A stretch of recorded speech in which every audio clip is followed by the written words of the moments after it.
तर जरांगे पाटील यांनी पुन्हा एकदा देवेंद्र फडणवीस यांच्यावर टीका केली आहे। फडणवीस, तुम्ही भुजबळांचं ऐकून भाजपचं वाटोळं कराल असं जरांगे पाटील यांनी म्हटलेलं आहे। तर जरांगेंची भूमिका सरकार विरोधी आणि महाविकास आघाडीला साजेशी दिसते अशी टीका प्रवीण दरेकर यांनी केली आहे। मतदार हुशार झाला, त्याला कळतंय हे फक्त नेते मोठे करतात, गोरगरीब ओबीसीला मोठं नाही करत। माहीत झालं त्याला, धनगर बांधवाला तेच माहीत झालं आता की गोरगरीब धनगराला कोणी मोठं करत नाही।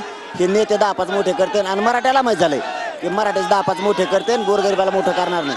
त्यामुळे तुम्हाला ते छगन भुजबळचं ऐकायचं असलं तुम्ही ऐका, त्यालाच एकट्याला कडेल घेऊन हिंडा।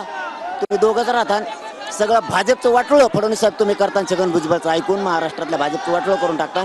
तुमच्यावर अशी वेळ येईल त्याला कडाल घेऊन तुम्हाला हिंडा लागेल आणि एकट्यालाच मुख्य घेत बसा मग त्याचं रातभर। जरांगेंची भूमिका केवळ सरकार विरोधी दिसते। ते शरद पवार साहेबांवर काय बोलत नाहीत, ते त्या ठिकाणी उद्धवजी ठाकरे साहेबांवर बोलत नाहीत। म्हणजे मला वाटतं ठरवून उमेदवार पाडणार, कोणाचे पाडणार, पर्टिक्युलर पाडणार उमेदवार।